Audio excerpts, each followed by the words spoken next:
Dr. Kelly invited me to give this presentation tonight, and I said no. I said, you really don't want me to do this? He said, yeah, I really do. And I said, well, I'll give you 2 weeks to think about it. Well, 2 weeks later, he called me up, and he says, I still want you to do it. And I said, but you know, I'm going to say what I really think. And he said, no, this group really wants to hear that. And I said, all right, I'll tell you what I really think. You know, I'm not a very politically correct person, and I certainly don't present with the impassionate style of a real professional, so please excuse me. But, you know, I am a real doctor, and I have been practicing for a long time. And sometimes I describe myself as the luckiest doctor in the world, and the reason is because my patients get well. You know, it wasn't always that way. I want you to know how I started. Just some of you know this story, but bear with me because some of you don't. I started out in Hawaii back in 1972. That's where Mary and I'd like to introduce Mary, my wife. Mary, would you just stand up? Yeah. Mary and I have been together since 1971. Well, we moved to Hawaii in 1972. I did my internship in Hawaii, so I can't be all that bad, right? And after the internship, we went to the Big Island of Hawaii, where I practiced as a plantation doctor, and that's where I learned everything I know today. I learned about diet and lifestyle. I learned about how lousy medicine is in terms of most of the treatments. You know, when I started out as a doctor there in 1972, I went in with the same attitude that you as professionals went into medicine with, is you wanted to help people. I know you did. I mean, those of you who are doctors, those of you who are nurses, or whatever you're in, you did it to help people. That's what medicine's all about. And I went out with that sincere intention to help people, and what happened is I failed. And I took it personally. My patients did not get well. You know, I passed out as many drugs as I possibly could, and they did not get well. And I thought it was because I was a lousy doctor. So I learned that during my 3 years as a plantation doctor. The other thing I learned is that illness was not inevitable, because I was taking care of first, second, third, and fourth generation Filipinos, Japanese, Chinese, and Koreans. And my first generation patients were always trim, hardworking, usually lived into their 80s and 90s, never had high blood pressure, prostate cancer, breast cancer, heart disease, or colon cancer. Never. And they lived on a diet of rice and vegetables that they learned back in their native land. Now they moved to the Big Island of Hawaii, and the kids, they learned a little bit more about rich food. And they became a little fatter and sicker, and then the grandkids, they learned the whole American diet, and they got really fat and sick. So it was right there before my eyes. I couldn't deny it. And then I went to become an internist. I quit my job as a plantation doctor, as a general practitioner, to become an internist because I wanted to become a doctor that could help people, and I wasn't helping people. I wasn't helping people. And so Mary and I moved back to Oahu, and I attended the University of Hawaii Medical Residency Program, and I became eventually a board-certified internist. In that process of learning to be an internist, I discovered lifestyle medicine. That was between 1976 and 1978. And since then, that's what I've been practicing, is lifestyle medicine. And it's not just about, you know, I can't just talk to you about how good lifestyle medicine is. I've got to talk to you about how bad traditional medicine is, and I'm really sorry. But, you know, until you really put what we're doing in perspective, then you can't reach out and grab a hold of what's right. And so that's what this presentation is going to be about, a little of both. I want to talk to you about the history of lifestyle medicine, at least as far as my life is concerned. One of the first exposures that I got to lifestyle medicine was from the writings of Daniel 2,600 years ago, and most of you are familiar with this particular passage out of Daniel. It's about how his men were sick because they were eating the rich food, and he asked the gatekeeper, the overseer, if they could do an experiment. Right, it was not a double-blind, placebo-controlled experiment, but it was an experiment that has lasted the test of time. It's still talked about and still written about. He put his men who were sick because they were eating from the king's table on vegetables and water, and then he reassessed them in 10 days and found that they were healthier than those men who continued to eat the royal food. And we should treat our servants based on what we see, shouldn't we? You know, that was the message 2,600 years ago, and it's just as true today as it was back then. People are sick because they're eating from the king's table. It's just that everybody happens to be eating from Dairy Queen and Burger King and Imperial Margarine. And let me tell you about some of the people that have been important to me. I didn't meet this man, but as far as I'm concerned, he's the one that really set lifestyle medicine into motion for modern times. He's Russell Henry Chittenden. He was the head of biochemistry at Yale University for 30 years. He is the father of biochemistry. And he was practicing his university medicine, and he was disturbed by an observation, and that is that the current scientists of the day, like Carl Voigt and Charles Atwater, and the real big deals in those times, they were recommending that people eat high-protein diets. And where they were recommending diet intakes of protein of 135 to 185 grams a day. And they were doing that based on an observation. It was an observation really which dictates bigotry. What they did is these experts in those days, they looked at the population around them, and they made an assumption. That assumption is that people who could afford to eat almost anything would make the right choices. In other words, if you weren't wealthy, in other words, you were poor, and you could only eat fruits and vegetables, that's why you did. But if you had a little bit of money, like soldiers and workers, people who had a little money and had choice, they could buy meat and so on, then innately people would make the right choice, he assumed. And so he looked at what soldiers and workers ate and found out they ate between 135 and 185 grams of protein a day. And that was the recommendation given in the 1850s, and a recommendation that is still taught today, and it's not based on a speck of science, just on that bigoted observation. Well, Russell Henry Chittenden, he said that this may not be right. He said, because I've observed things. I've seen that people in Central America and India and Asia, they live on a third that much protein. They seem to do well. And he says, I know vegetarians too. I know vegetarians in the United States and in Europe. And they do just fine on about a third as much protein. So he decided to challenge that concept with a bit of science, too. The first subject he started out with was himself. Because, of course, he was frightened that he might hurt somebody with this low-protein diet, right? So he cut his protein intake from, say, 150 grams a day to around 40 grams a day. And some interesting things happened to him. His daily sick feelings went away. His arthritic knees went away. He lost about 30 pounds. And he was really impressed. Not only did he not die, but he thrived. And so what he did next is he took 5 of his Yale faculty. Now, he didn't want to rush this experiment because, after all, the more physical demand, the more protein, obviously, you need. So he took sedentary people, 5 Yale faculty. And he put them on a similar diet, and they got similar results. They lost weight. Their aches and pains went away. And so next he took 13 members of the Army Corps of Engineers, and these are people who were physically active. They were out in the field. They were working, plus they vigorously exercised 1 day a week. And he put them on the diet, and the response was the same. They got healthier and thinner. And then the ultimate challenge was 8 Yale athletes, Olympic-type athletes. He put them on the diet, and they improved their performance by 35%. Now, that was over 100 years ago. And he did the experiments available at the time, careful dietary histories, urinalysis.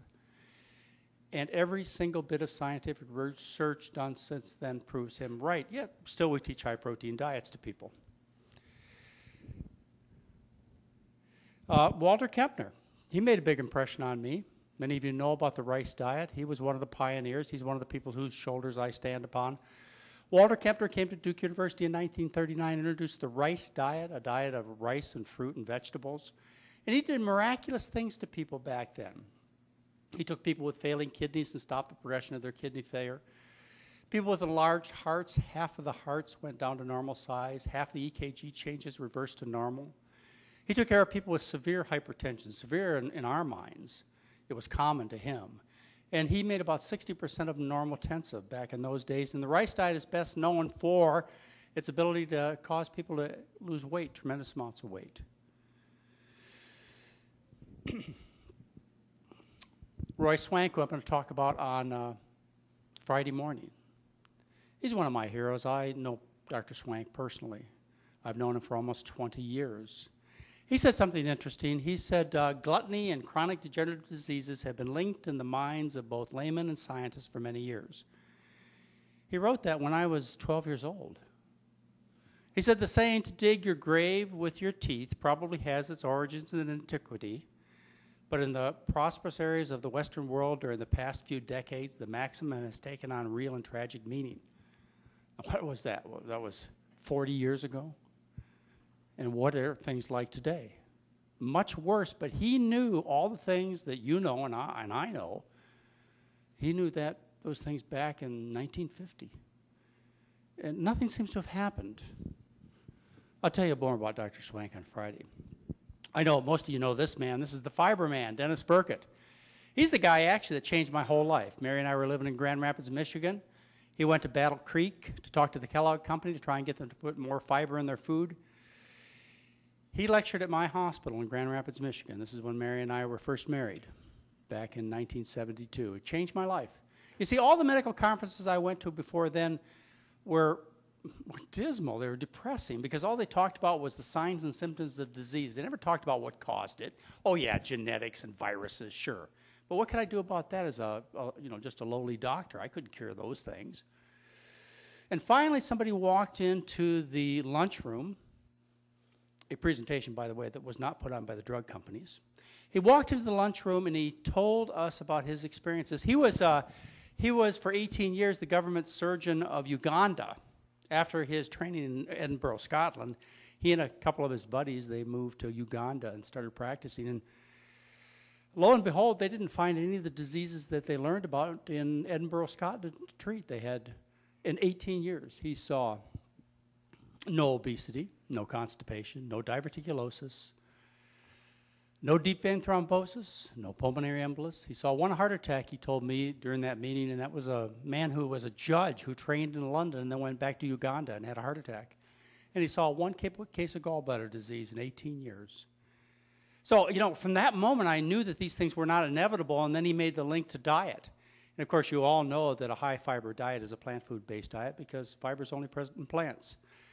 Dennis Burkett, he made a statement and showed a slide that I'm sure if you ever heard this man or read of his work, it stands in your mind, and that is America is a constipated nation. If you pass small stools, you have large hospitals.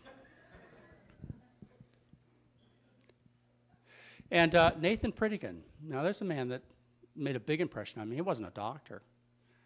But when I was first getting started in this diet and lifestyle business of mine, that's yours now too, I was quite frightened to learn the things that I knew and to think that maybe there was a cause to the problems that I was treating my patients, and maybe there was a very valuable treatment.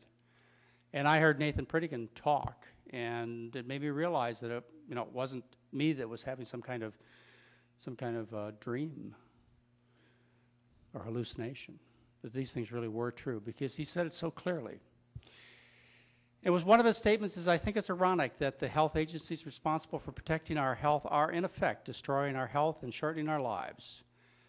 1.5 million people are dying each year prematurely because their food supply is poisoned with excess fat and cholesterol.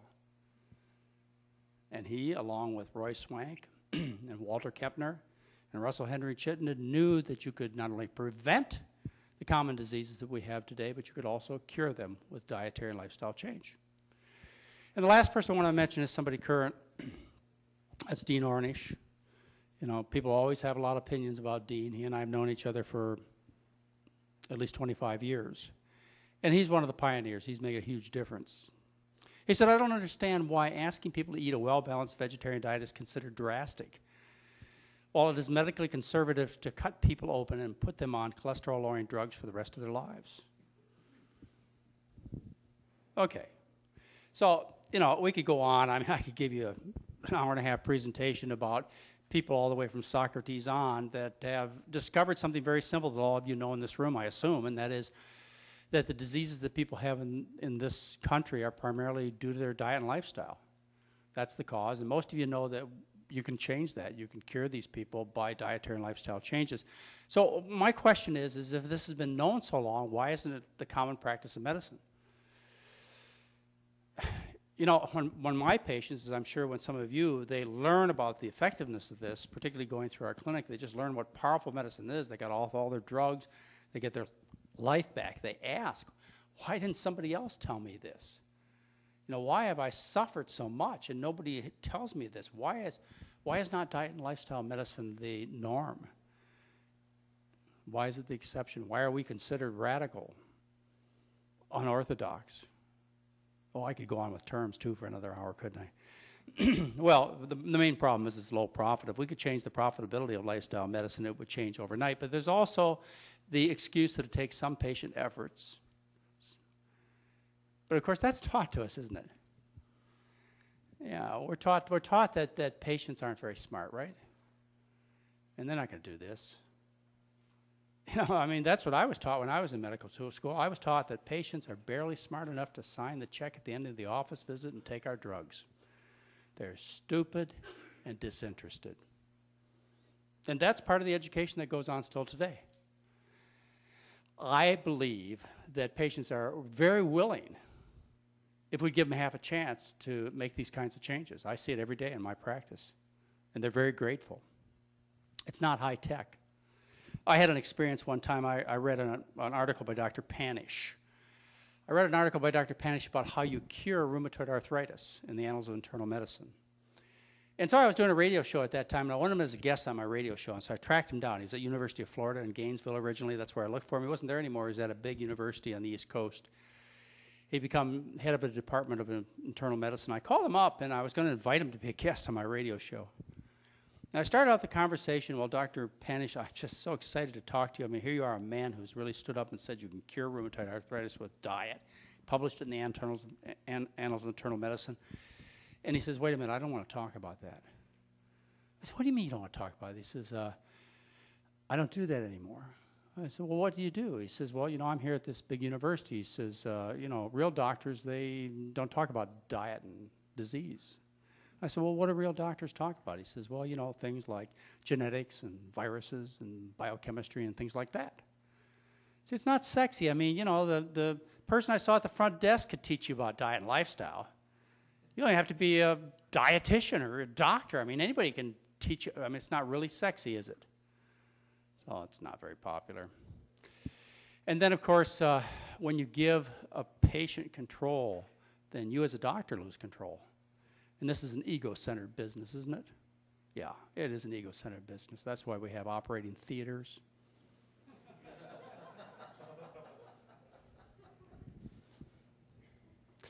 Okay, so let's get down to the treatment of disease. I'd give us a report card, us medical doctors a report card. I'd give us an A for treating acute illnesses, and I'd give us, at best, a D- for treating chronic illnesses.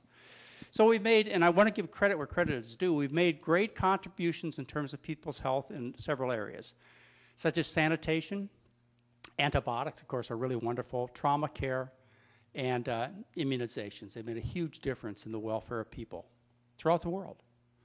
So let's not lose sight of that fact. But these are acute illnesses that we're dealing with primarily. When it comes to chronic illness, 7 of the leading causes of death are due to chronic illness.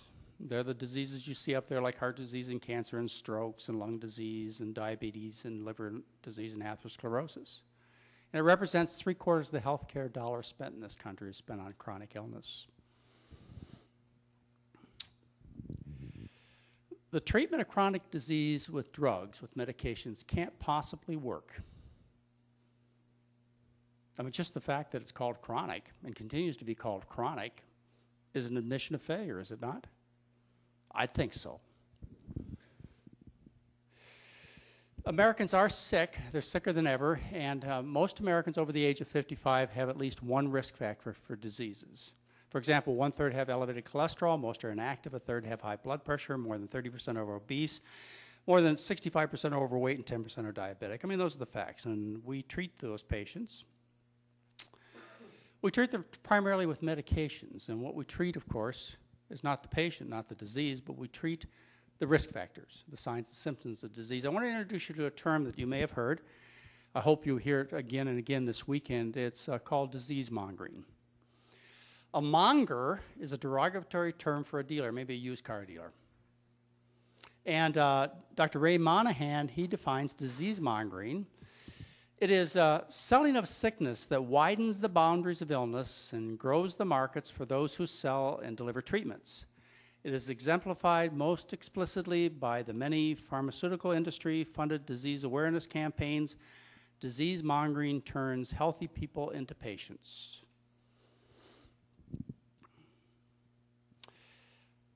The most common way we disease monger is to treat risk factors, not diseases. In fact, it's not just risk factors we're treating anymore. We're treating risk factors for risk factors.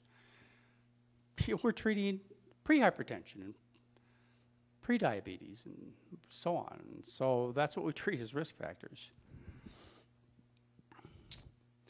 I've been in practice nearly 40 years. Now, you challenge me if you can along the way. I'm happy to hear what you have to say. But I've been in practice for 40 years, and I have never seen a patient die of high cholesterol. I have never seen a patient die of high blood pressure, and I have never seen a patient die of high blood sugar, ever. But that's where we spend our efforts, is in lowering these risk factors. Now, we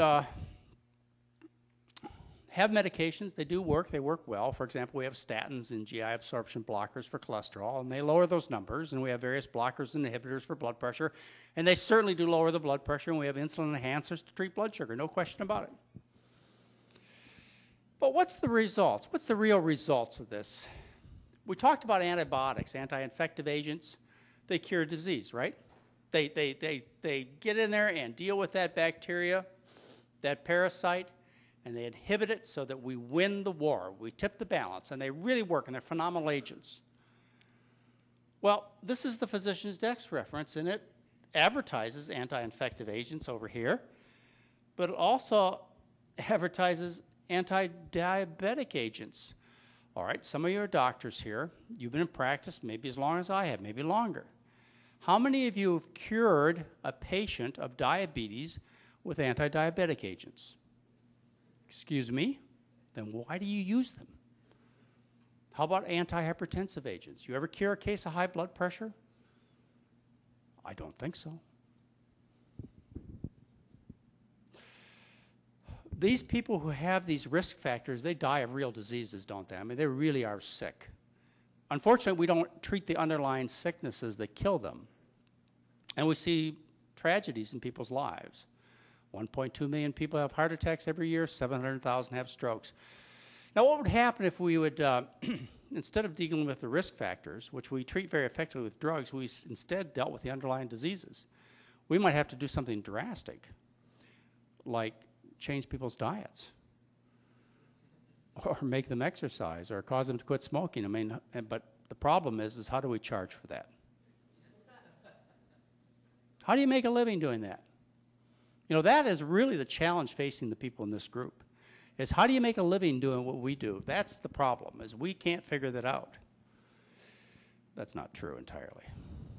Okay, lifestyle medicine is what it's all about. It's correcting the cause through lifestyle medicine, and what we're doing basically, and I think most people in this room, I hope there aren't any Atkins advocates, most of you understand that it is a plant food-based diet, it's moderate exercise, and it's clean habits that really work.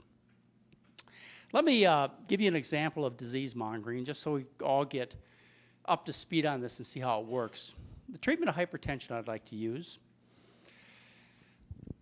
The endpoints for treating high blood pressure, how do we succeed? Well, certainly blood pressure lowering medications, they lower blood pressure, right? Definitely no question about it. In fact, when you read the scientific studies on high blood pressure treatment, what do you find? Yes, drug A lowers blood pressure as well as drug B.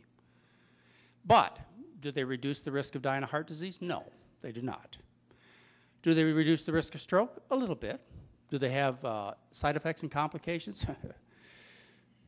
Okay. We are taught by the provocatively dressed drug representatives. I'm being kind. And by the drug companies that high blood pressure medicine is very effective. It cuts the risk of stroke in half. And you think there as a practitioner, which I assume a good share of you are, is I would be foolish if I did not treat my patients with high blood pressure pills. Because treating with high blood pressure pills cuts the risk of stroke nearly in half. Well, if you look at the scientific research, this is what you find. The risk of stroke for 5 years is what we're looking at in people who have mild hypertension between 90 to 110 millimeters of mercury. If you don't treat them, they have 15 chances of having a stroke out of every 1,000 people left untreated. But if you treat them, their risk is now 9 chances out of every 1,000 patients. So what do we have here? We have a risk reduction over 5 years. That's 15 minus 9, which is 6, divided by 15, or we have a relative risk reduction of 40%. That's a relative risk reduction, but that's not the way we should look at things, is it? The risk of stroke for 5 years in terms of absolute reduction is 6 strokes per 1,000 people over 5 years. That's 1 less stroke per year by treating 1,000 people with medication. Looks a little bit differently, doesn't it? So what we do is we talk in terms of relative versus absolute risk reduction, which makes no sense at all. It makes a profitable sense, but no sense in terms of the welfare of our patients. The other thing that disease mongering does is it expands the definition of sickness. Now, when Walter Kempner was taking care of high blood pressure patients, his blood pressure patients came in with blood pressures of like 200 over 140. And by the way, he got 60% of them down to normal blood pressures. When I started in medicine, high blood pressure, it was called mild high blood pressure, was 160 over 100. And soon it became 140 over 90, and then there was a report, actually the first report came out about 18 years ago, but another one came out a couple of years ago that said if your blood pressure was 120 over 80 or greater, you had twice the risk of dying of heart disease. Made national headlines. I'm sure the PR people, the spin doctors of the drug companies made sure everybody learned about that. Now, that is true. If your blood pressure is elevated, it is an indication that you have higher risk of having diseases associated with a Western diet. It's a sign that says you're sick. But does treating signs necessarily solve the problem? Well, the drug company thinks that we ought to do that, even though the results of treatment don't show those benefits. And so we have doctors out there treating patients with blood pressures of 120 over 80 or higher, or maybe 110 over 70 or higher. Remember, that's pre-hypertension. And so you expand the market greatly by expanding the definition of sickness. Now, this is the guideline that I use, and the one I would encourage you to use. It's from the British literature. It's the most current guideline on treating high blood pressure. And this is why I don't feel uncomfortable at all taking patients off blood pressure-lowering medications. This is why I don't feel uncomfortable having my patients' blood pressures of 140 over 90 or 150 over 95 without medication. It's because of the British guidelines. The British guidelines has looked carefully at the scientific literature and made some profound statements that ought to dictate our practice. In these guidelines, their summary points say that all people with high blood pressure, borderline or high normal blood pressure, should be advised on lifestyle modifications. Now, how many doctors do you think do that? I mean, do you think a patient goes into a doctor's office and when the blood pressure is detected, the first thing the doctor does is says you're going to take a 10-week diet and lifestyle course before I put you on drugs? Do you think that ever happens? Or do you think maybe more likely what happens is when the patient comes into the doctor's office, the first reading of elevated blood pressure dictates a lifelong treatment for high blood pressure? Do you think that's possible? I think so. And then they go on and they say you should initiate drug therapy if sustained. That doesn't mean like 15 minutes. That means like months. If sustained greater than 160 systolic and 100 or greater diastolic. That's what the British guidelines say. Now, if you feel uncomfortable about not initiating high blood pressure therapy, for what you know is less than mild hypertension, or you feel uncomfortable about taking people off of blood pressure medications, just use the British guidelines. It's the most current recommendations out there, and I believe much less biased because I believe the British literature is much less influenced than the US literature. Okay, disease mongering. Here's another way to do it. You exaggerate the goals of treatment.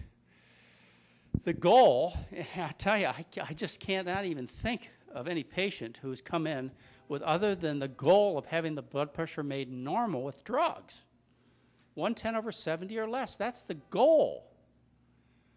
Well, that goal results in more death and disability, more heart attacks. And you probably are all aware of this. It's called the U or J-shaped phenomenon of mortality. What happens is when the diastolic is high, we're looking at diastolic numbers here. When it's high and if you treat, say it's 120, when you treat the blood pressure, the risk of heart attacks and death decreases until you hit a level of about 95 millimeters of mercury on diastolic. Certainly no lower than 85 millimeters of mercury, and then the risk of death increases. It's called the J or U phenomenon of mortality. It's been written about for over 30 years.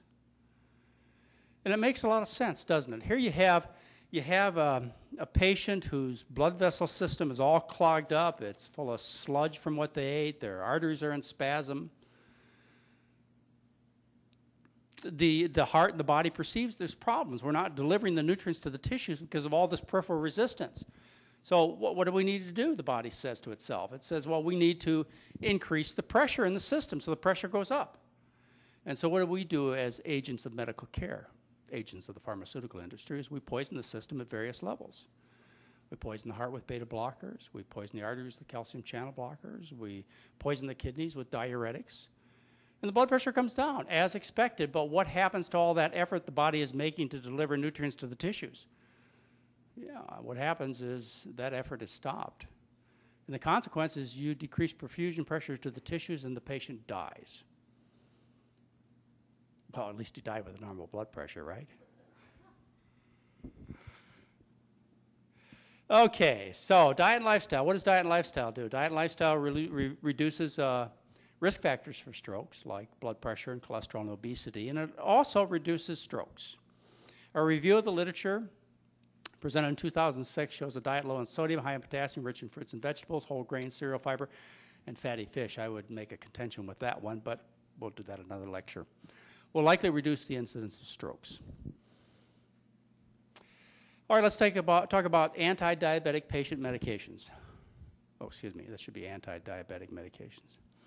The endpoints for type 2 diabetes is to lower blood pressure, blood sugar.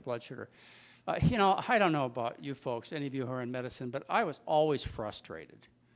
Even when I was in training, and I am today whenever I see it happen, to treat a type 2 diabetic, I've never been able to do it successfully. No, I mean, if you call successful achieving a stable low blood sugar, I've never been able to do it. And I've never seen anybody else do it, but maybe you can do it. You know, you take the patient, you put them on a whole bunch of pills and a whole bunch of insulin. Their blood sugar one day is 285, the next day it's 55, the next day it's 170, the next day it's 210. You know, it's all over the place. I don't know, maybe you guys are better doctors than I am. I can't do it. Do you reduce the chance of getting a heart attack and dying of a heart attack? The answer is no. Do you cause weight gain? Yes. And do you cause complications? No question about it. There is a statement that appears in the PDR. It started appearing in 1972. It appears also in 2006 and every year in between. It's about the UDGP study that was done and reported. The UDGP, do you ever see this paragraph, heavy black print? Well, just pick out your PDR and take a look. There's only 2 paragraphs of heavy black print that appear under oral diabetic medications, particularly the sulfonylureas. Has appeared there since 1972. Is in your 2006 edition. What it says is special warning on increased risk of cardiovascular mortality. It says the UGDP study found that patients treated for 5 to 8 years with a fixed dose of a sulfonylurea increased the risk of dying of heart disease by 2.5 times. Now, how could anybody prescribe a medication with that kind of warning on it when your goal is to keep these people from dying of heart disease, since you already know they don't die of high blood sugar? How could anybody prescribe this? You know, if you're as old as I am, back in 1972 when this warning came out, sulfonylureas disappeared. It stopped using them. And of course, the drug companies with their spin doctors and their drug salespeople and their ability to manipulate the literature have gotten to the point where these drugs, which are extremely highly profitable, are back into every doctor's office. But it hasn't changed this warning. And of course, when you take anti-diabetic pills, you increase insulin levels, and high insulin levels do what? They drive fat into fat cells, and so these people gain about 20 pounds when you initiate therapy, which is kind of an interesting thing, isn't it? Here's the scenario that I remember, and the one that patients tell me quite often is they go to the doctor, they have diabetes. The doctor says, you got diabetes, you know, you're fat, you need to lose weight. I'm going to put you on these diabetic pills. Patient says, great, great. Comes back the next month, patient gets up on the scale, the doctor looks at the patient and says, hey, I told you to lose weight. Look at you, you're even fatter. And now that you're fatter, your blood sugar's higher, now I got to give you more pills that make you gain weight. It goes on and on and on, doesn't it? That's why one of the first things I do when I take care of a type 2 diabetic is I take them off all their diabetic pills, and I take them off most of their insulin or all their insulin. A type 2 diabetic, of course, not a type 1. Because you got to break that cycle. You got to get them to start to lose weight. That's what you have to do. That's what you've been telling. That's what every doctor tells every diabetic, type 2 diabetic, is lose the weight, and then they give them pills that make them fat. Okay, as far as the heart disease, I just want to go through 3 major studies with you. You can look these up if you want. The record is clear. The Diabetes Control and Complications Study trial on type 1 diabetics, the largest study ever done, 6.5 years of intensive insulin therapy for type 1 diabetics. The results compared to people treated less aggressively is you increase the risk factors of dying of heart disease. They got fatter, higher cholesterol, high bad cholesterol, high triglycerides, and higher blood pressure in those aggressively treated. How about the Veterans Affairs Cooperative Study in glycemic control and complications of non-insulin dependent diabetes? Type 2 diabetics with a history of heart attack were treated. Those treated with insulin and diabetic medications had an increased risk of death. And how about the TRACE study, the very large European study, diabetic patients with a history of heart attacks treated with diabetic pills and or insulin? Results, almost twice the death rate as those treated with diet alone, and diabetics treated without medication, in other words, diet alone, had the same death rate as people without diabetes. Are we supposed to feel good about treating diabetics with diabetic pills? I know of no evidence that says otherwise. Maybe you could enlighten me. Okay, how about diet and lifestyle? And I have to admit, there's not a lot of research on diet and lifestyle, but you know why. There's not the money. I mean, you don't have billions of dollars like the drug companies do, so it's hard to get this kind of research done. But what does exist in type 2 diabetes is that you can reduce the risk factors clearly, in other words, obesity, and if you change them to a vegetarian diet, insulin resistance decreases or disappears. Also, it has been shown in studies as far back as Shirley Sweeney in 1927, Rabinovich in 1939, and most recently Neil Bernard in 1999, that you can cure these people of type 2 diabetes simply by changing their diet. Well, why not? Why wouldn't you be able to? I mean, after all, everybody, I don't think you could find a doctor any place in any society, be it Europe, Asia, or the United States, that would tell you anything but a type 2 diabetic is a type 2 diabetic because they ate the greasy American diet and got fat. Does anybody have another explanation for it? I don't know. Well, what happened if you stopped doing that to them and they got healthy and thin? Would their type 2 diabetes go away? I think so. I mean, that's what I see.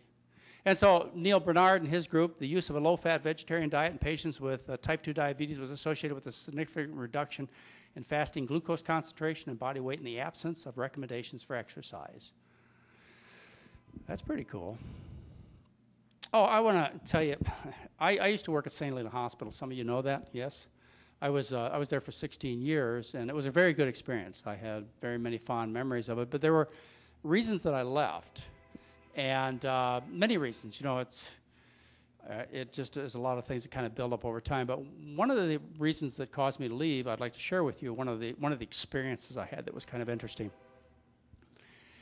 I don't go to noontime conferences. I stopped going many years ago. I don't know whether you still go. I guess the free lunch is worthwhile. It's hard to shell over $2.50, right, for a lunch. I don't go. Because you know what? It's an insult to my intelligence to have a drug rep sit in detail lecture to me. But I was at the hospital a few years back, and I saw a title of a lecture. It was Diabetes is Caused by Fat, Not Sugar. Oh, boy, somebody's got it. We got to go listen to this. So I gathered all my staff together, and we went down to the lunchroom. And we walked in, and my first clue that there was a problem was the Pfizer representative was sitting in the back of the room. And then the speaker walked in, and he was obese with acne, greasy skin, and a ponytail. So I thought this is going to be a long hour, but who knows? It could be, who knows? I get surprised all the time. Well, anyway, I sat down and listened for a whole hour to the presentation. And listen to the man tell me how to properly take care of a diabetic. And I counted. I finally got to listing all the drugs he said I needed to use to care for a diabetic. I needed several types of oral medication, maybe some insulin. I needed to put them on a cholesterol-lowering drug. I needed to put them on some calcium channel blockers, some ACE inhibitors. Oh, always got to be on ACE inhibitors to protect those kidneys. And it went on and on and on. And finally, I had a list of at least 20 drugs that a well-treated diabetic should be on. And he made it sound really good because it gave it a sexy term. He called it polypharmacology. I could just hear all the doctors going, "Ooh, I'm practicing polypharmacology." Oh, boy. Anyway, I waited till the end of the presentation, and I raised my hand. I said, "Hey, doctor, The title of your lecture is Diet is Caused by Fat, Not Sugar. I said, did I miss something? You didn't mention diet once in the entire hour. He says, I got you here, didn't I? I said, yeah, you got me here. I said, but you know, a lot of the drugs you mentioned, I said, they kill diabetics, like sulfonylureas and calcium channel blockers. And, you know, about that time, one of my mentors, and somebody you probably know, somebody who was the head of my health center at that time, John Hodgkin, jumped up and apologized for my behavior. In a very politically correct way, may I mention. Yes, he was very good about it. Said, this is Dr. McDougall. He writes health food books. You know, you have to excuse him. So anyway, I made a few other comments. And then we're walking out of the room together, John and I are. He's a good friend, still is a good friend. And we're walking out of the room together. Some of you know him. He's a great doctor. And I looked over at John and I said, you know, our colleagues don't believe, really, they don't believe that's the way you treat a diabetic, do they? He says, yes, we do. That moment I decided I did not want to be associated with my colleagues anymore, because that's not the way you take care of a diabetic or any patient. I mean, think about the patients you take care of. They're not on one drug. They're on a bag full of drugs. They're on something for blood pressure like Norvasc, calcium channel blockers, which are very deadly, increase the risk of dying of heart disease, cancer, breast cancer, suicide, and bleeding. Blood sugar medications, cholesterol-lowering medications, something for uric acids like Xyloprim. Homocysteine, that's a good one. Folic acid, we just saw 2 large reports that show that it increased the risk of heart disease and death by about 30%. Triglycerides like Lopid, you no longer put patients on aspirin that you can buy 50 for a penny, do you? No, you got to put them on $4 aspirin called Plavix, which increases the risk of stroke and other breathing problems. But believe me, they've paid for studies to make sure that we do those things. Something for your body fat like Orlistat, headaches like Darvocet, body aches, indigestion, you give them something from an antacid. They're all on antacids, right? And then they're constipated, put them on Miralax and something for diarrhea, and they stink so bad from all the meat they eat, you got to put them on deodorants. I forgot one drug, and I'm sorry, I forgot to mention. If they keep complaining and keep coming back, because you know you're supposed to cure them as a doctor, when they complain so much you're just sick and tired of listening to them, what do? Put them on an antidepressant, right? Yeah, they're always on antidepressants. Okay. I want to introduce you to a patient. This is somebody I've known for a while. This man, he knew he had some problems, so he decided to go to the doctor, and he was diagnosed with high blood pressure, type 2 diabetes, hypercholesterolemia, hypertriglyceridemia, gout, mild kidney failure, overweight, mild osteoarthritis, constipation, depression. I'm not exaggerating. This is true. I mean, do you know any patients like that? Of course you do. So he went to the doctor, and he went to the doctor for 2 years and paid, you know, the monthly office visit, paid thousands of dollars for medications, and followed the advice strictly for 2 years. And what I want to show you now is a picture of him 2 years later. He still has high blood pressure, type 2 diabetes, hypercholesterolemia, hypertriglyceridemia, gout, mild kidney failure, overweight, arthritis, constipation, depression. Okay, now here's the trick question. What do you see different about this man? What miraculous change do you see that's taken place in 2 years? Nothing. He's still just as fat and sick as he was 2 years before. Now, I ask you about your patients, your friends, your relatives, your patients. You tell me what happened when they underwent good medical care. Nothing. They're still fat and sick, and now they're carrying around a bag full of drugs. And that is it. And if you are a doctor, you must believe you're doing some good because you cannot see it. Somebody want to challenge me? I tell you, John, you should have invited me. Okay, let's talk about some of the real serious problems going on in medicine. Let's talk about the treatment of heart disease with surgery. Can't possibly work. Can't work. Doesn't work. Studies show it doesn't work. We're talking about the angioplasty business, and they do 1 million of those a year in this country. We're talking about bypass, which they only do 400,000 a year in this country. Combined, it's a $100 billion a year business, and 80% of the hospital, your hospital's income comes from heart disease. If you have a cardiac business going on there, 80% of their income comes from heart disease. Now, there have been some studies to look at the benefits of surgery versus medical therapy. There have been 3 major studies done. They were all done before 1990. There'll be no further studies done. They've already looked at the situation, they've expressed the results, and it doesn't work. The vast majority of people, we're talking about 90% plus, survive no longer with surgical therapy than they do with medical therapy. You say, well, what about the exceptions? You know, like the widowmaker, left main coronary artery disease. Well, the CAS study says they don't live any longer. And how about left main equivalent, when all vessels are blocked up? Well, CAS study says they don't live any longer with surgery than medical therapy. What's the CAS study say? That's the most recent one done. The CAS study says, doesn't matter what the anatomy looks like, doesn't matter if it's left main, doesn't matter how many vessels are diseased. What matters is what has happened to the left ventricle. You know, what they did is they played the game, and then they set the rules.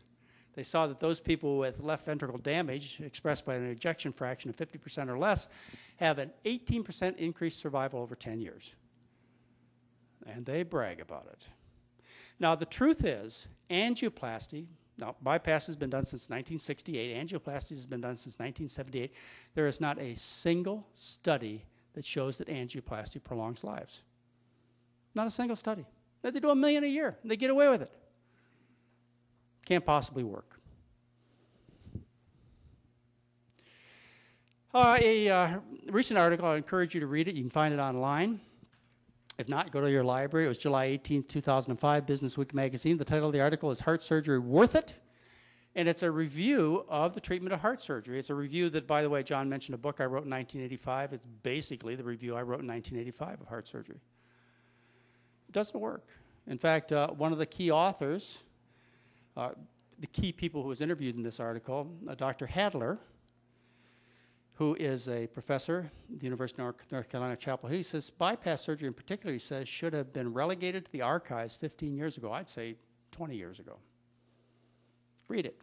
Your patients should read it. I hand this out to my patients. It's a great review. It's well written, uncontested. It's the truth. Now, why can't bypass surgery and angioplasty work? It's because they don't treat the killing part of the disease. The killing part of the disease is not the large blockages. The killing part of the disease is the tiny little fat-filled plaques that are volatile and burst and cause a blood clot to form. That's why we call heart attacks coronary artery thrombosis, because essentially all of them are caused by this mechanism. It's the little tiny pimples. Little tiny pimples on the inside of the arteries that burst like a pimple on a teenager's face, and as a result of the products of injury that are released, the blood clots, and that's why you have the acute coronary syndrome. That's why. Bypass surgery doesn't treat those. Bypass surgery treats the big blockages, the ones that are full of scar tissue and calcium, the ones that may be causing chest pain, but they're solid as a rock. In fact, to add insult to injury, the day after bypass surgery of a heart attack, what do we do for the patient? We serve them the same foods that brought them out in the first place. Here you have this teaching moment. You know, the doctor walks in, and the patient looks at the doctor with frightened eyes and says, "Doctor, I need cardboard not to come back here. What should I do?" "I don't know, but you better eat that cheeseburger. You need the protein to heal your wound."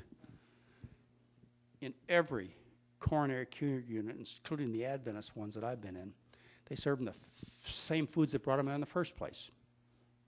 Do you understand that? I don't.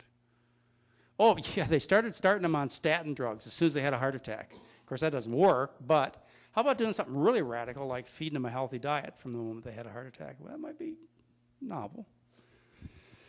So you have a situation where what they're bypassing is non-lethal disease. What they're doing angioplasty on is non-lethal disease. It's not the part that kills. The part that kills is the little pimple next to the big plaque that pops and causes the blood to clot. So it really needs to be clear that that's the problem. And of course, when you go in there with your angioplasty catheter, what do? You blow up the balloon, you cut with a laser or a knife, and what do? You create products of injury. And the consequence is the blood clots. And so 40 to 50% of the people so treated, their artery completely closes down in 5 months. Of course, now we have stents, right? So now it's only 20% due to cell proliferation. And there are other problems with that, but enough said.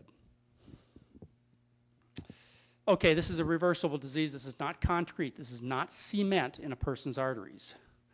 Cholesterol and fat, they go into the plaques. They create the inflammation. When you change your diet, what happens is you change the equation, so now more cholesterol and fat come out of the plaque. The surface tension is decreased. They're less likely to pop the pimple, burst the volatile plaque. You bathe the plaque with cleaner blood, healthier blood, so it stabilizes the membranes. The other thing you do as soon as you feed a healthy diet is you remove the strongest clotting factors people come in contact with, and that's animal fat. Animal fat makes the platelets very adhesive, makes the clotting factors very aggressive, particularly clotting factor 7. So you just set them up for a clot by feeding the rich American diet. As soon as you change your diet, I'm talking about hours after you change their diet, they realize the benefits. The risk reduction is there. So, diet and lifestyle, they reduce the major risk factors for heart disease, like cholesterol and triglycerides, high blood pressure, obesity, insulin resistance. Going back to Dean Ornish, he says, according to the PET scans, 99% of the patients stopped or reversed the progression of coronary artery disease.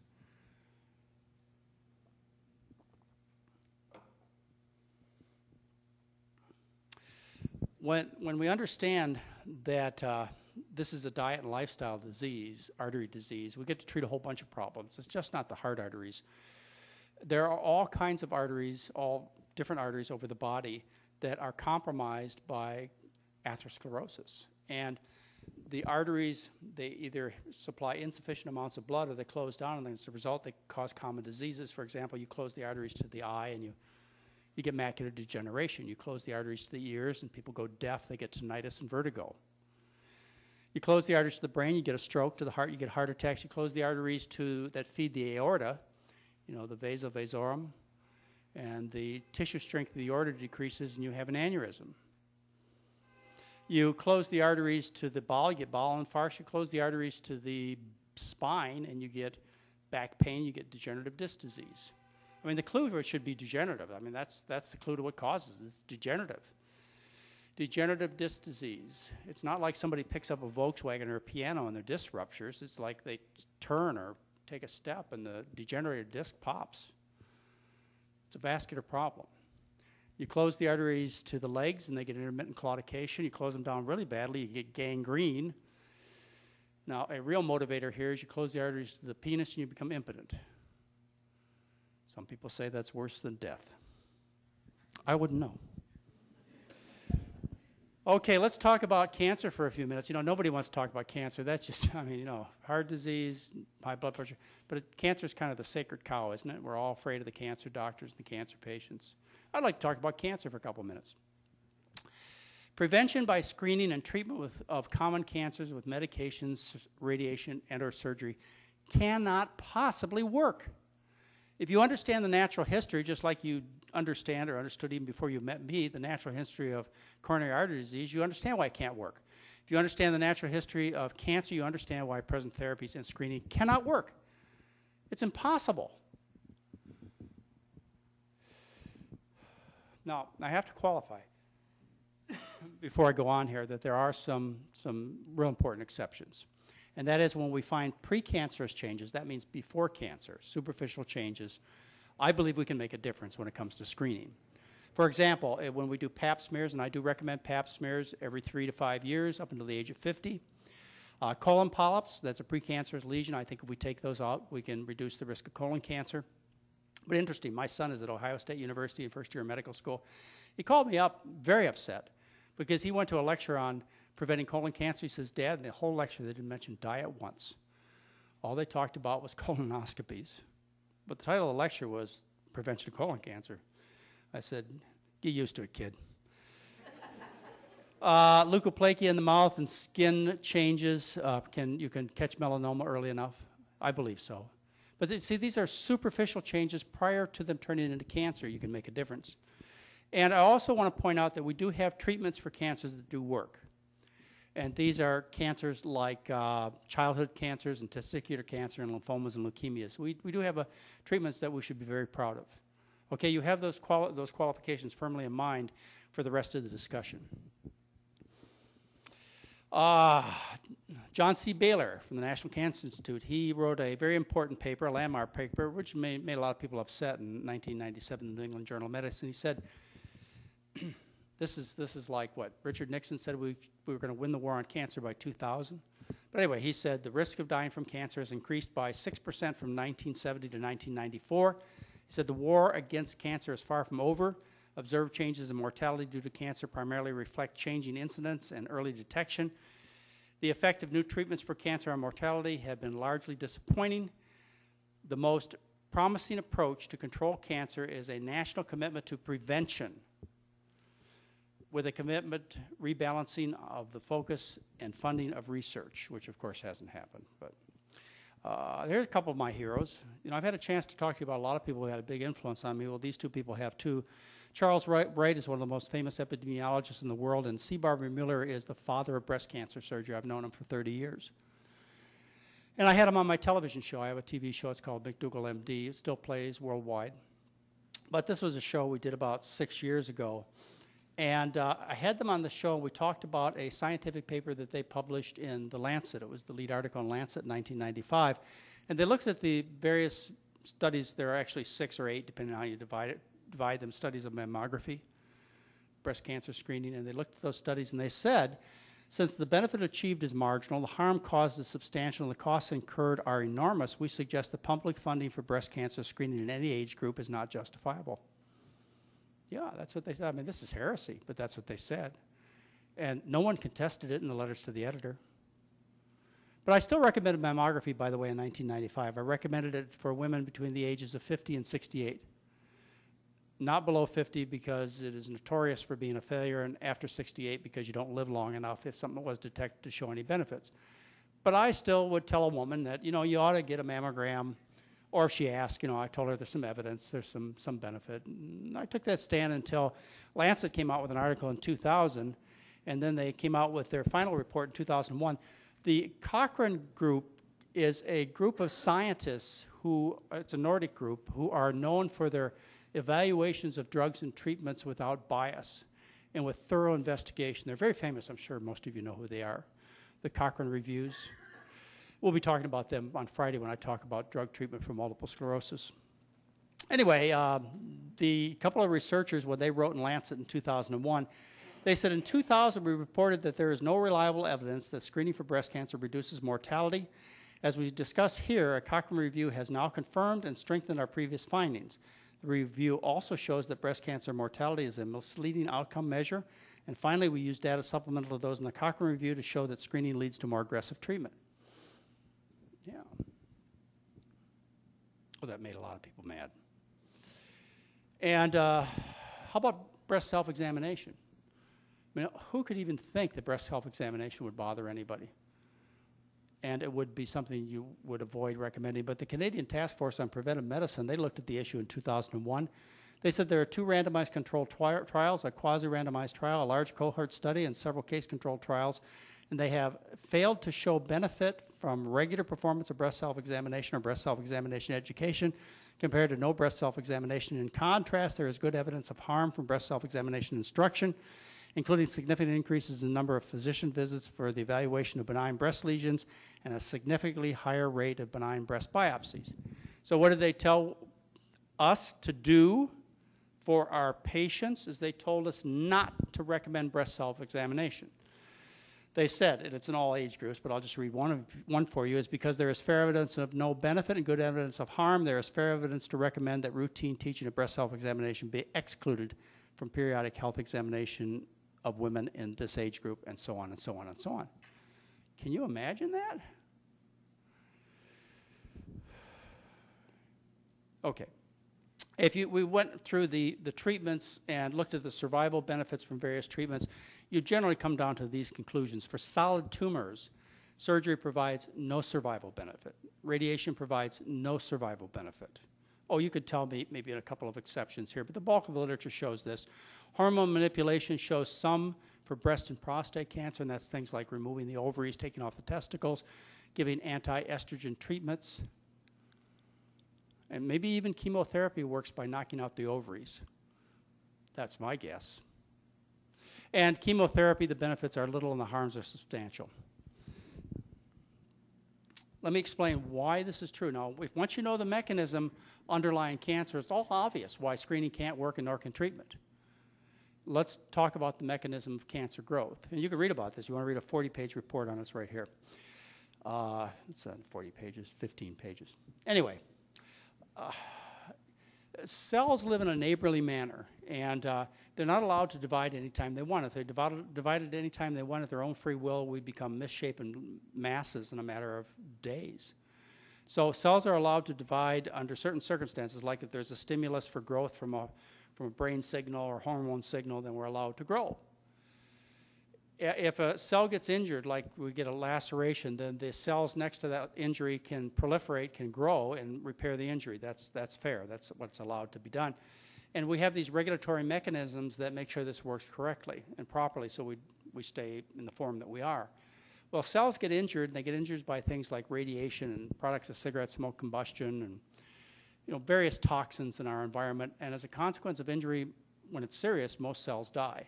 But sometimes cells die, or cells get injured, not bad enough to die, but bad enough to stop being neighborly.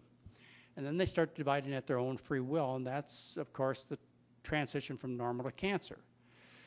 And one cell always leads the way in the breast or the prostate. One cell always leads the way. So let's take that cell. The first cell begins, and the doubling time, on average, the doubling time is every 100 days for a solid tumor, be it breast, colon, prostate, or lung.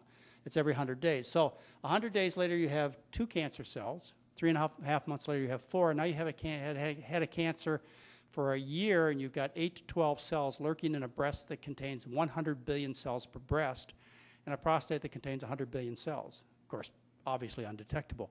Divisions continue. You go to 16, 32, 64. You've had cancer for a year, and you have less than 100 cells in your tumor mass. You couldn't possibly find it. At these early stages, if it's truly cancer, then it starts to metastasize, and the tissues it goes to, it has a similar doubling rate to the original tumor. And of course, it's the metastases that kill. It's not the original tumor. No one dies of breast cancer or prostate cancer. They die of metastases to the lungs, bone, brain, etc. Well, the divisions continue, and finally you reach a tumor mass after 6 years on average that contains 1 million cells. It's the size of a period on a paper, a lead tip. It's undetectable by any current means, yet it has been growing 6 years. It has amassed 1 million cells. If it is truly cancer, it is spread over 90% of the time, and probably 100% of the time. If it's truly cancer, there are lots of things that we treat that we tell the patients it's cancer, and it's really not cancer. Anyway, so the divisions continue, and finally you get to a detectable tumor mass. It's 1 billion cells in size. It's a centimeter, the size of an eraser of a pencil. At this size, the tumor now is able to increase the PSA level. Prostatic specific antigen increases only after the mass is a centimeter in size. In other words, it's been growing an average of 10 years, and it contains 1 billion cells. It's the size that you can feel on digital rectal examination or breast self-examination. You may pick up a tumor mass 6 to 2 years earlier on mammography, but the truth is because of the kinds of tumor masses that are picked up on mammography, the average length of doubling is about 14 years before you find them. 2/3 of the disease has occurred without the knowledge of the patient or the doctor. It has already expressed itself. In more crude terms, the cattle are already out of the barn before the door is closed. And that's the truth. And every oncologist and every doctor should know that. That's the natural history of this disease. So how in the world are you going to take and treat a disease that's already expressed itself with local treatments like surgery and radiation? It's impossible. That's why they don't survive any longer. It'd be nice if we had chemotherapy agents that worked. It really would be. But by and large, the chemotherapy agents are ineffective, and I gave you some exceptions, and they're very toxic. Of course, that's why chemotherapy is so popular, is because everybody realizes this natural history. And local therapy does not treat systemic disease. It can't possibly do it. It'll never work. It'll never work. But we continue to do it. You know, even after these kinds of realizations and even after the effort to change from more radical to more conservative therapy in terms of prostate cancer, in terms of breast cancer, you know, still these days 65% of women get mastectomies. And we've had laws of informed consent in 18 states as long ago as 30 years ago. And yet 65% of women get mastectomies.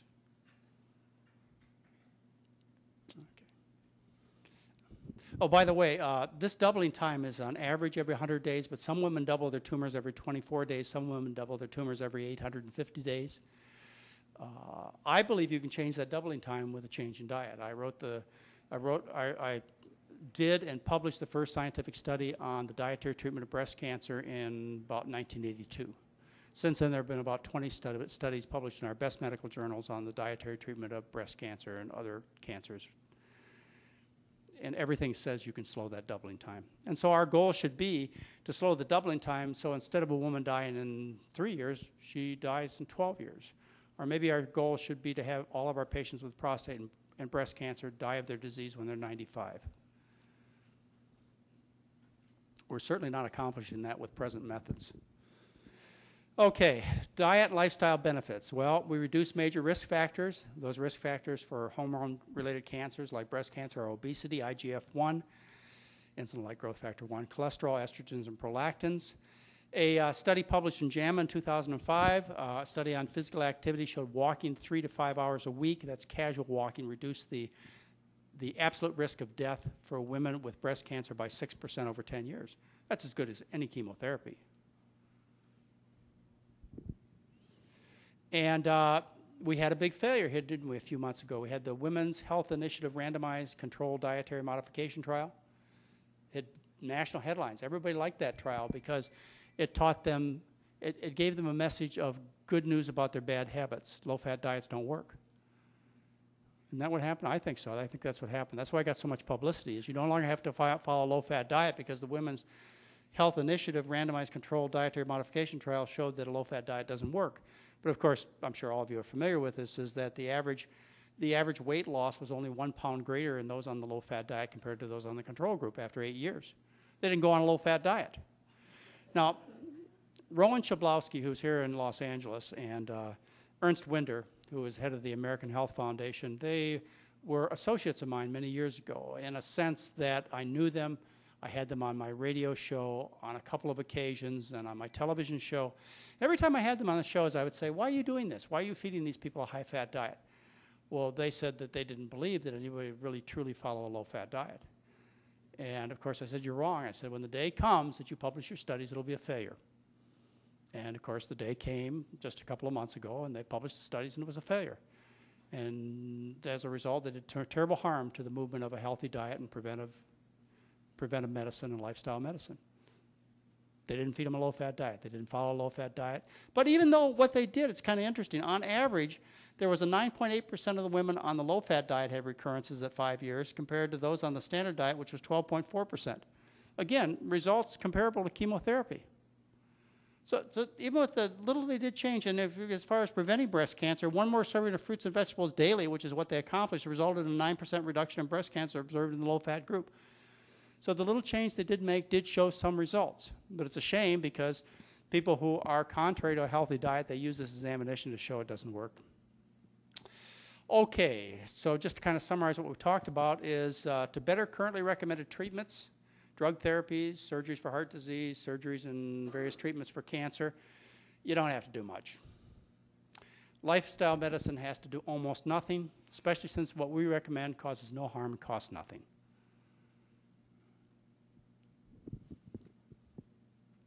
You see, I think that's the point of view that we have to take. If we're going to make a big college, if we're going to make a real difference in people's lives, we can't sit back and say we've got something as good as, we've got something better than.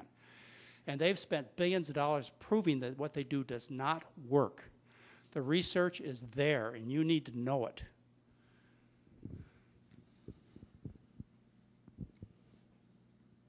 Okay. Treatment of chronic diseases with diet and lifestyle medicine cannot possibly fail. Let's agree on a few things, you and I, okay? For just a minute, let's go through a few basic ideas here. I was at a restaurant Terry Shintani and John Westerdahl from Hawaii know this restaurant. It's John Dominus. We're at John Dominus, not eating the fish, looking at them. And we're sitting there at the table, Mary and I and our son, and this lady walks up with a camera. She says, I'd like to take your family's picture. It'll be $10.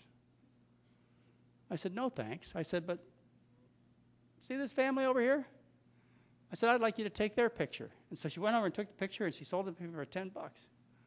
Now, these ladies, they're speaking Japanese. They're ordering rice and vegetable dishes primarily, and they're obviously first and second generation Japanese ladies, older, healthy, young looking. And I got my picture for $10, and I said, oh, that was pretty cool. I wonder if I can do that again. So I said, you see that family over to my right? I said, go take their picture. So she came back. She sold it to me for $10. It's a true story. Can you tell the difference? These people are Japanese also. They're third and fourth generation. What do you think happened to these people? What do you think happened between the third and fourth generation? What happened to those people? Did they change their genes? I don't mean their genes. I mean their genes. Did they change their genetics? Did they catch a virus? Is that what happened? They caught a virus? Huh? What happened to them? They stopped eating rice and vegetables, and they started eating a high-protein, high-fat Western diet, right? Didn't they do that? We all agree on that? I mean, if anybody has a problem, we need to stop. Because you can look around the whole world, and you see people who live on starch-based diets, diets based on rice, corn, potatoes, with the addition of fruits and vegetables, and very little meat, very little oil. These are trim, healthy, hardy people who avoid the chronic diseases that are plaguing people in this country, that result in 3/4 of the healthcare dollars being spent. When these people from Africa, the Middle East, and the Far East, they move to the United States or Western Europe, they lose their immunity to obesity and sickness. Why? Because they change their diet. Okay. Now let's just take this one step further. What if we took this fat family over here and we bought them a one-way ticket to Japan? And we told them that they had to go live in a village, a farming village, and they had to eat the diet the villagers ate, and they had to work in the fields. What do you think would happen? Does anybody have any doubt what would happen? Of course not. They would be cured of their sicknesses and obesity, of course. All right, I want to just talk to you about a general concept here. I told you acute illnesses we do really well. We should be proud as doctors to take care of acute care problems. I know I generally sound very condescending about the medical business and about some of my colleagues. I mean to. But it's not fair to generalize because there are some exceptions for sure. And one of the exceptions we should be very proud of is what we do with acute care problems. Well, there's a reason we do well with acute care problems, and that's because of the nature of acute care problems. Acute care problems are due to single injuries to the body, like that bacteria that attacks the body. And we intervene with that antibiotic, and we disrupt the process. We tip the balance in favor of the patients, and everybody's thrilled. I mean, the patient loves the doctor loves his or herself because they did a good job. They helped their patient. Another acute injury, single injury, would be breaking a bone. Okay? We go in, we straighten that bone out, everybody's thrilled. Or you get a laceration. Again, you go in, you sew up the wound. The patient is so thrilled because you are such a great doctor. Now, what all of these problems have in common is they're due to single injuries to the body. Yeah? There's the difference. Chronic disease is due to repeated injuries to the body. Say I had a nervous habit and I scratched myself every day for 10 minutes and I developed a sore on my hand. I could put the most expensive antibiotic cream that Upjohn Company makes on that sore, and I'd continue to have a sore until I did what? Stop the repeated injury, right? I used to have a terrible disease back about 35 years ago. I used to cough and wheeze, and I couldn't walk up hills. I was very sick. And the reason I was sick is because I repeatedly injured myself 40 times a day with Marlboro cigarettes. And within a week of quitting, I no longer coughed and wheezed, and I can run up hills today that I couldn't walk up when I was 25 years old. You see, I identified the source of repeated injury and I stopped that behavior. That's what lifestyle medicine is about. It's identifying the source of repeated injury, which is easy. I mean, that's really easy. We'll go on to that in just a second. And we stop that behavior. That's the hard part, and we'll talk about that as this weekend goes on. I mean, that's really what our skill, our art is about, is helping people make these changes and stop this behavior. So what is the source of repeated injury for people in our society? What is causing all this disease? What's causing the disease is this, is 4 and more feasts a day. Every day, for every American, they start out with Easter for breakfast, they go on to Christmas and Thanksgiving for lunch and dinner, and every night after dinner they have a birthday party. That's it, period. What we have to do is we have to get our patients to feast on occasion, not every day. Not 3 times a day, 4 times a day, 7 days a week. That's why they're sick. Okay. Now, a little more agreement if we could here. The Surgeon General of the United States has come to a similar conclusion. The Surgeon General has told us that our diseases are due to our diet and lifestyle. Has told us that 5 of the 10 leading causes of disease, these would be cancer, strokes, heart attacks, and other forms of atherosclerosis, are due to our diet. And then the Surgeon General went on and said 3 or 4 of the other are due to alcohol. This is our forte. This is lifestyle medicine, is to correct these. This is the cause. This is the only thing that will work. All right, so let's talk about some basic principles of medicine. You're a doctor. Patient walks into your office with a chronic cough, with wheezing and very sick. What is your response? Do you put them on smoker's vitamins? Is your initial response cough syrups, antibiotics? No. What your primary effort is, and everybody would agree, any good doctor would do this, right? Get the patient to quit. I mean, this is obvious. Okay? The drunk walks in your office. What do? What is your effort? Diuretics, extra vitamins. Your goal is simple, is to stop that behavior, isn't it? Okay. Now, this guy walks into your office. What is the treatment? I'm talking about the treatment that is administered by 99.99999% of the doctors in this country. That's the treatment, to fill their medicine cabinet full of drugs. That's bad medicine.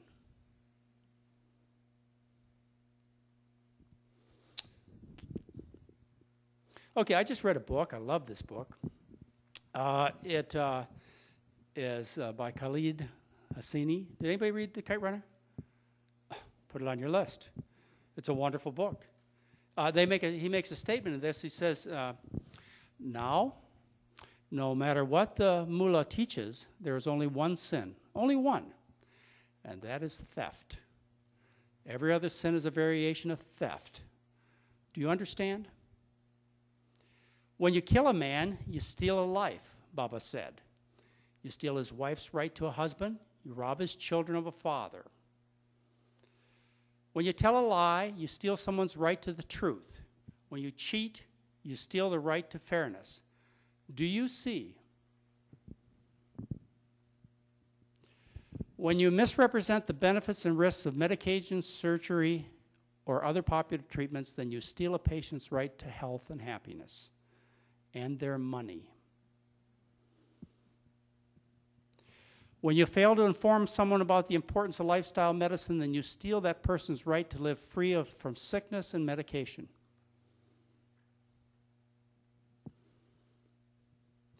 So lifestyle medicine is the standard of care for diseases of diet and lifestyle, and no one should take any lesser stand. If you do, you fail yourself and your patients and society. That is the truth. Doctors should be criticized and penalized for using drugs and surgery when a change in diet and lifestyle would achieve similar or even better medical outcomes. That would be one way of stopping this practice, wouldn't it? Well, what about people who are unwilling and unable to change? What do you do then? Yeah, that's a good question. Now remember, we're talking about diet and lifestyle problems, and I want you to be very clear about this. There are some wonderful things about medicine. I don't want you to deprive me of these advantages. If I ever get in an accident and I end up in the intensive care unit, don't you walk in with a bowl of mashed potatoes and a carrot and say, that's your treatment, buddy. We're talking about diet and lifestyle diseases. What do you do with these people who won't change? Well, you know, carefully use medication and try and ask the question, am I doing more harm than good? And you've got to ask it very carefully and look at the patient and see whether there is a difference, a real difference, not just risk factors. But, you know, people love drugs, don't they? They just love medication. So I got another idea for you. I know you're not supposed to be market and profiteering here, but I got to do this anyways. Mary and I developed a new pill. And because you're all colleagues, I'm going to tell you all about this pill. It's embossed with an M on it, which stands for McDougall and sometimes money. And this pill sells for $2.45 a piece, and you have to take 2 a day until our mortgage is paid off. Now, I'm going to share with you the secret ingredients, okay? There's 1/2 gram of dried powdered banana, 2 flakes of Quaker oats, 1 broccoli flowerette, 1/4 of a kidney bean, and 1/2 of a small dried potato eye in this pill. Now, you know, some people, they want the really good stuff. And so we have a super duper special pill. They're $12.95 each, again, 2 a day. And to make those pills, we put in 3 sesame seeds. But of course, the caveat is this, is that these pills don't work unless you change your diet and you exercise and you clean up your bad habits. But don't you think I'd be much more popular if I did this? To say nothing about the yacht I'd own. Thank you very much.